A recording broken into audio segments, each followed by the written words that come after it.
મનુષ્યમાં પાચન તંત્ર છું. આપણે ખોરાક મુખ દ્વારા ગ્રહણ કરીએ છીએ. ખોરાક એક સળંગ માર્ગમાંથી પસાર થાય છે. તે મુખ ગૃહથી શરૂઆત થાય છે અને મળદ્વારમાં અંત પામે છે.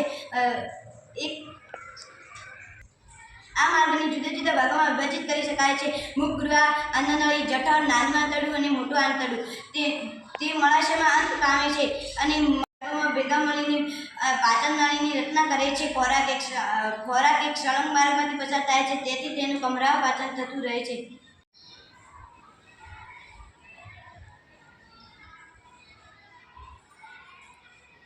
હું અન્નનળી છું. ગળેલો ખોરાક અન્નનળીમાંથી પસાર થાય છે.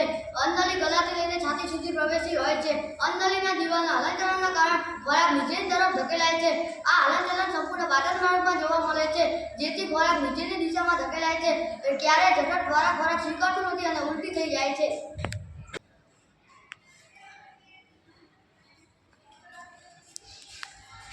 હું જીભ છું.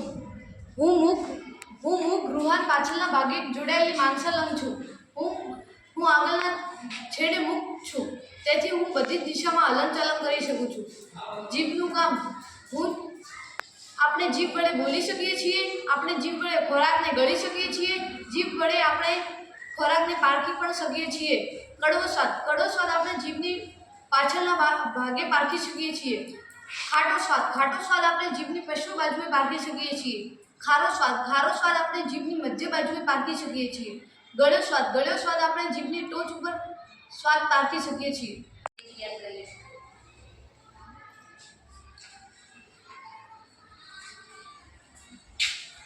હું દાંત છું. દાંતના 4 પ્રકાર હોય છે: છેદક દાંત, રાક્ષસી દાંત, અગ્ર દાંત અને મોટી દાંત. છેદક દાંતનું કામ કાપવાનું અને ભરતું ભરવાનું હોય છે. તેની સંખ્યા ઉપલા જડબામાં 4 હોય છે અને નીચલા જડબામાં 4 હોય છે. એમ કુલ 8 દાંત હોય છે. રાક્ષસી દાંતનું કામ ચીરવાનું અને કાઢવાનું હોય છે. તેની સંખ્યા ઉપલા જડબામાં 2 હોય છે અને નીચલા જડબામાં 2 હોય છે. એમ કુલ 4 દાંત હોય છે. અગ્ર દાંતનું કામ ચાવવાનું હોય છે. તેની સંખ્યા ઉપલા જડબામાં 4 હોય છે અને નીચલા જડબામાં 4 હોય છે. એમ કુલ 8 દાંત હોય છે. મોટી દાંતનું કામ ભરડવાનું હોય છે. તેની સંખ્યા ઉપલા જડબામાં 6 હોય છે અને નીચલા જડબામાં 6 હોય છે. એમ કુલ 12 દાંત હોય છે. આમ મનુષ્યમાં 32 દાંત હોય છે.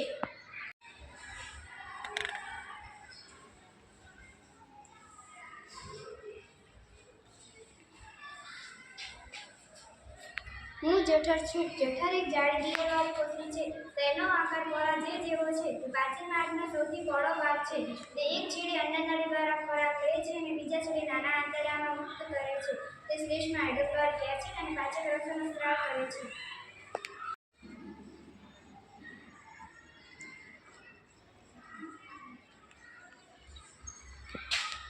હું નાનું આંતરડું છું. નાના આંતરડાની લંબાઈ 7.5 મીટર છે. કાર્બોદિતનું ગ્લુકોઝ જેવી સરળ શર્કરામાં રૂપાંતરણ થાય છે. ચરબીનું ફેટી એસિડ અને ગ્લિસરોલમાં પ્રોટીનનું એમિનો એસિડમાં રૂપાંતરણ થાય છે.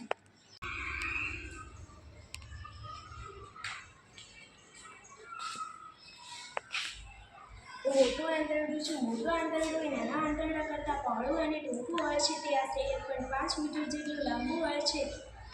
તે અપાચિત ખોરાકમાંથી કેટલાક ક્ષારો અને પાણીનું શોષણ કરવાનું કાર્ય કરે છે.